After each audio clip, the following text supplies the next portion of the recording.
पाकिस्तान ने ईरान को धोखा दिया है। नाउ इजराइल से डर के उसने अपने बॉर्डर्स को बंद कर लिया है। ऑलराइट, नमस्कार दोस्तों, आज हम बात करने वाले हैं एक ऐसे जियोपॉलिटिकल ट्विस्ट की जो साउथ एशिया और मिडिल ईस्ट के पावर डायनेमिक्स को बदल रहा है।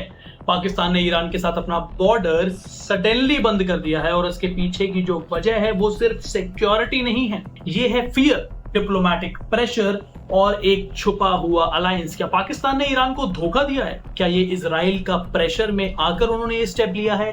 आइए इसके पीछे की असली कहानी को समझते हैं। Let me decode it for you. नमस्कार। नाउ तो सबसे पहला सवाल, पाकिस्तान ने ईरान के बॉर्डर को बंद क्यों किया? नाउ ऑफिशियल स्टेटमेंट में बोला गया है सिक्योरिटी कंसर्न्स, लेकिन भैया मेरे एनालिसिस के हिसाब से ये सिर्फ एक एक्सक्यूज है। ये एक स्ट्रेटेजिक मूव है जिसमें पाकिस्तान एक मैसेज भेजना चाहता है ईरान को कि भैया ईरान जी प्लीज हमको दूर रखिए और हम आपको दूर रखते हैं। Do not come near me, I will not come near you. Alright, now ये इजराइल का डर है या इजराइल के साथ दोस्ती है, which is a concern, because आपको पता है कि इजराइल को पाकिस्तान ने अपने सारे आर्म्स एंड एम्युनिशंस बेचे थे, जिसकी वजह से ऑपरेशन सिंदूर में पाकिस्तान के पास लॉइटरिंग एम्युनिशंस थे ही नहीं हमसे लड़ने के लिए। भाई नहीं थे उनके पास। अब आप सोच रहे होंगे पाकिस्तान और इजराइल के कोई रिलेशन तो है ही नहीं, तो फिर इजराइल के क्या लेना देना? भाई दरअसल इस वक्त इजराइल और ईरान के बीच टेंशन काफी हाई है और पाकिस्तान को लगता है कि अगर वो ईरान के साथ खड़ा रहा तो इजराइल या वेस्ट उनको एक एनिमी सपोर्टर मान सकते हैं। इसलिए पाकिस्तान ने बॉर्डर बंद करके एक साइलेंट सिग्नल भेजा है कि हम न्यूट्रल हैं भैया, या we are aligned with the west. जय हो ट्रंप महाराज की, जय हो डॉलर की। Give me dollars, will do as you say. Right, now Iran की रिएक्शन कैसी हो सकती है? ईरान के लिए ये एक क्लियर इंसल्ट है। उन्होंने हमेशा पाकिस्तान को एक मुस्लिम एलाय माना है, अब वो ही पाकिस्तान उनके बॉर्डर को बंद कर रहा है, which is not expected by Iran. Obviously भैया तुम भाई हो मेरे, तुम कैसे कर सकते हो? We are all Muslim brotherhood, अस्सी भी मुसलमान से तुसी भी मुसलमान, and we have to come together and do all the work together. क्योंकि भाई उम्मा तो सबका सेम ही है एज पर मुस्लिम्स, और उम्मा में every Muslim is their own brother irrespective of country and anything. So उम्मा तो फॉलो करना ही पड़ेगा।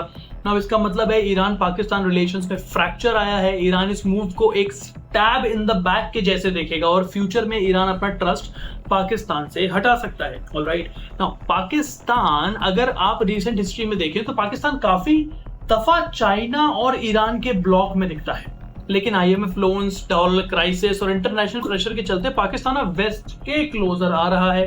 भाई पाकिस्तान को नॉर्मली लोग हीरा मंडी इसीलिए नहीं बोलते। हीरा मंडी का मतलब क्या होता था? मोर जो ज्यादा पैसे फेंकेगा, दिल्ली की ना मुंबई वालों की, पाकिस्तान है पैसे वालों की। It is like that. So the person who is gonna throw more money, China loan देगा तो हम चाइना का आपका सीपेक बनवा देंगे, which is China Pakistan economic corridor. Balochistan में हमें कितनी भी तबाही मचानी पड़े, पर भाई अगर हमें आईएमएफ से लोन आ जाएगा, आपको हमारे गे राइट्स को प्रोटेक्ट करने के लिए पैसा आ जाएगा अगर भाई यूएस की तरफ से, which is like international Mujahideen fund जिसको आईएमएफ लोग बोलते हैं। राइट, उसके थ्रू अगर हमको फंड्स आ जाएंगे, हमको रिलीफ्स आ जाएंगे, अगर हमें उसके थ्रू मतलब बहुत सारे पैकेजेस मिल जाएंगे, रिलीफ पैकेजेस, तो बढ़िया चिल रहेगा। हो जय हो डॉलर बाबा की, तूने मुझे भी गोद लिया है, प्लीज आप जो बोलेंगे मैं वो करूंगा, like that. So Pakistan has always been like that. Now अब वेस्ट में क्या है? इजराइल एक डोमिनेंट फोर्स है, तो ये मूव इनडायरेक्टली वेस्ट को खुश करने के लिए भी हो सकता है। तो एक तरह का डिप्लोमेटिक अपीजमेंट भी है भैया, क्योंकि वहां पे यूएस ने मुल्ला मुनीर जी को इनवाइट भी किया हुआ है। हमारे मुल्ला Munir which is Asim Munir, which is the general and now currently the क्या नाम है उनका यार, जो हमारे सैम मानिक शॉ थे, उनको वही पद्धति पाकिस्तान ने उनको दी है। मुल्ला मुनीर जी हमारे गए हैं यूएस में ज्ञान देने के लिए। अब सवाल ये है कि ये बॉर्डर क्लोजर एक शॉर्ट टर्म रिएक्शन है, पाकिस्तान का एक लॉन्ग टर्म प्लान है, which is a question that is needed to be asked. Now मेरे एनालिसिस से लगता है कि ये लार्जर स्ट्रैटेजी का हिस्सा है। पाकिस्तान वेस्ट के इन्फ्लुएंस में आ रहा है और वो चाहता है कि वो किसी भी ईरान इजराइल कॉन्फ्लिक्ट में इन्वॉल्व ना हो, क्योंकि भैया जिसने पैसा रोका तो हम भूखे मर जाएंगे, भीख में रहने की हमारी आदत है। अब ये जियोपॉलिटिकल फॉल आउट है और इसका रीजन में असर क्या होगा? भाई ईरान पाकिस्तान के टाइज जो हैं वो डेटेरियोरेट करना शुरू हो गए हैं। इजराइल इनडायरेक्टली स्ट्रॉन्गर पोजीशन में है, इंडिया ऑब्जर्व कर रहा है इन क्रैक्स को। नाउ गल्फ कंट्रीज कंफ्यूज है कि पाकिस्तान के साइड में है, बिकॉज भैया मुजाहिदों की फैक्ट्री पाल रखी है भाई पाकिस्तान ने, तो उसका साइड तो बहुत ज्यादा इंपॉर्टेंट है, बिकॉज मरने के लिए मुजाहिद कौन सप्लाई करेगा? वो पाकिस्तान ही सप्लाई करेगा। और सबसे इंपॉर्टेंट बात यह है कि अगर ये ट्रेंड कंटिन्यू होता है तो साउथ एशिया एशिया और मिडिल ईस्ट के इक्वेशंस पूरी तरीके से बदलने वाले हैं, दैट इज फॉर श्योर 100%। तो दोस्तों आज हमने देखा कि कैसे एक सिंपल सा बॉर्डर क्लोजर इतना बड़ा जियोपॉलिटिकल स्टेटमेंट बन गया है। क्या पाकिस्तान सच में इसराइल को इन्फ्लुएंस में आ गया है या फिर वो सिर्फ अपनी सर्वाइवल पॉलिसी चला रहा है?